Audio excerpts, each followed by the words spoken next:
Welcome. So I heard a lady speak recently about her experience in how she lost weight around the middle, and she was a postmenopausal lady, and one of the things she mentioned in this sort of journey she went through was the packaging that she's been used buying food in, basically. And I thought I haven't talked about that for a little while, and it'd be worth just touching on that today, because this can be an overlooked area that could be significant.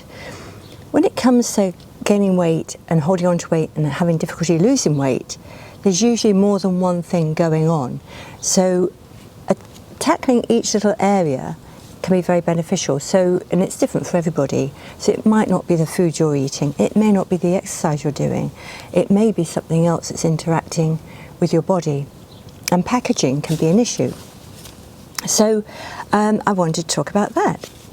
So my name's Sam, I'm a nutritional therapist, and it is my aim to help women in the mid-years get through the perimenopause, menopause and into older years as easily and painlessly as possible. So I like to share a few ideas on how you can do that, keeping it simple and doable, basically. So this is one which is quite a simple one to do. So when it comes to food packaging, the sort of main culprits are the bisphenols, BPA and BPS, and also then we've got the phthalates. They're the major two that we find that can be what they call endocrine disruptors. So the endocrine system is the hormone system, they disrupt the hormone system. And the impact can be quite significant. Well, basically they mimic our own estrogen. These are called xenoestrogens. These chemicals can mimic our own and also block the receptors that would otherwise, our estrogen would otherwise attach to. So this can actually accelerate menopause, basically, and also worsen the symptoms of menopause. So it can have quite a wide effect on us. So these bisphenols, BPA and BPS, they can be found in plastic containers and the lining of tins, and basically it can leach into our food, and then we eat those foods and we take those plastics on board, and that's basically how it sort of enters the body, and it mimics, as I say, our estrogen activity. Now the phthalates, they're softeners, so they're used in the softer plastics in packaging, so in food wraps, and these also can interfere with estrogen and also other sex hormones as well. So it's not just estrogen here, there are other hormones that can be impacted. And then the BFAs I haven't mentioned, these are used in grease-resistant papers and food wraps as well, and these have been linked also to early onset menopause. So there's interruption with our own estrogen can impact us quite significantly, can reduce our reproductive years and worsen our symptoms, amongst other things. And we tend to get, over time, if we're storing food in plastic wrap and we're buying foods in plastics and we're heating the foods up in, say, in the microwave in a plastic container, we can be increasing our biological load of these endocrine disrupting chemicals, and over time that can lead to various, the implications are, as I say, early onset menopause, worsening of the symptoms, but there are other things as well that go on. So let's just see,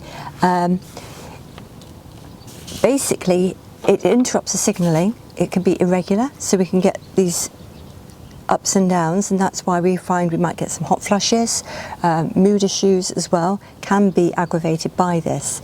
It's not all as a result of this, but there's a link, and all those things that aren't going right in our body can build up together and cause a problem. But these plastics build up in our body over time.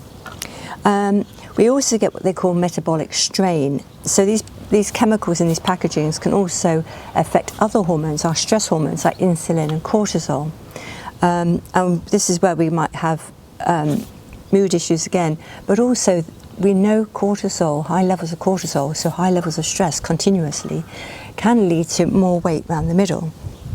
So whilst having food in plastic wrap and plastic containers, we could be exacerbating that at this time of our lives when we're already pretty stressed.